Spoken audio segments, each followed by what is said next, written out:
Zoos have always reflected and influenced our attitudes toward animals.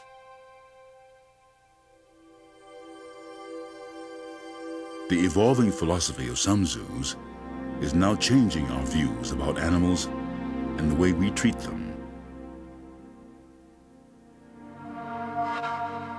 Most zoos were once little more than animal showboats. Some are becoming animal lifeboats.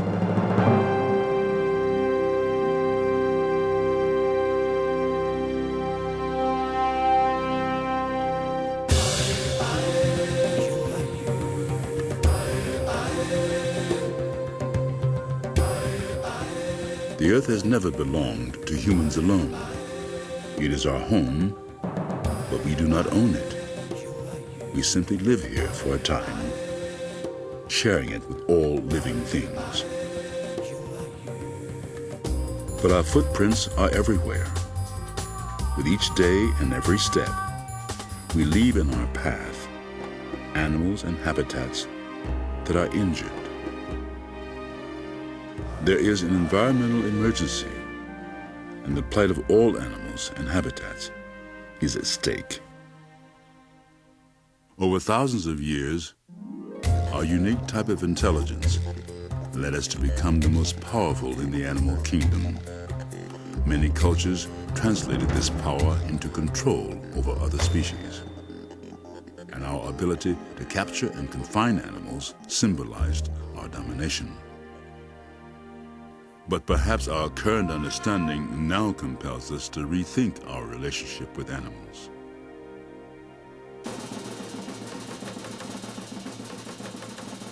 Animals are not objects, yet we've collected them as if they were.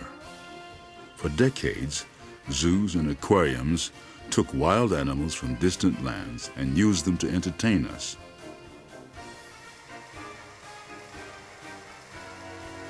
100 years ago, zoos and circuses were really quite similar.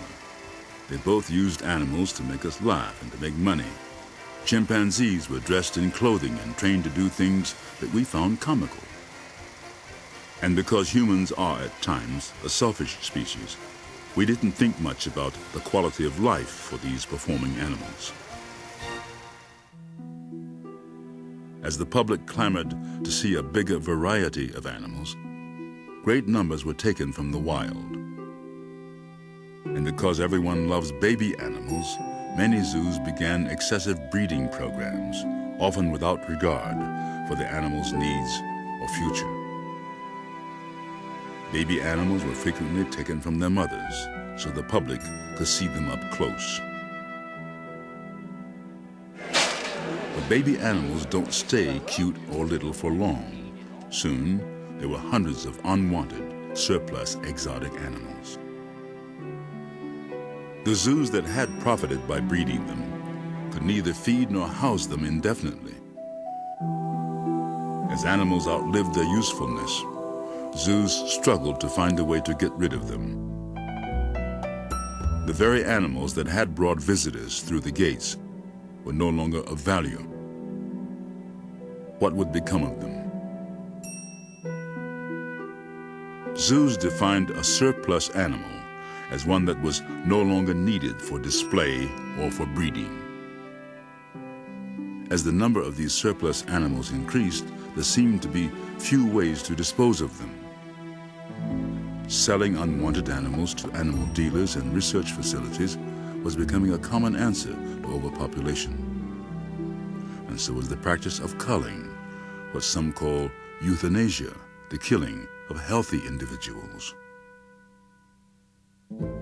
At the same time, an unexpected demand for these healthy, unwanted animals emerged from the television and movie industry. Early TV programming didn't feature animals in their natural habitats. It focused on animals as entertainers. This beloved collie show was followed by a trio of programs whose stars were horses. One could even talk. There was also a friendly dolphin in prime time. And there was a new kind of drama featuring kindly veterinarians who treated exotic animals in Africa. but the warm and engaging human and animal interactions on screen concealed a very different reality for the cast of animals. The television and movie industry, as well as a growing number of animal theme parks, discovered and encouraged the public's appetite for animal programs. These shows required multiple stars, and as they became more popular, the demand for trained animals skyrocketed. Circuses had an ongoing need for animals in their traveling shows. They became both breeding and dumping grounds for many kinds of animals. Circus animals were usually doomed to live out their lives traveling endlessly in small cages on trains and trucks. They were often alone, without adequate care and without stimulation. They lived horrible lives just to entertain us, and today, little has changed. Even private citizens were part of the cycle of surplus animals. It was possible and popular to have your own exotic pet.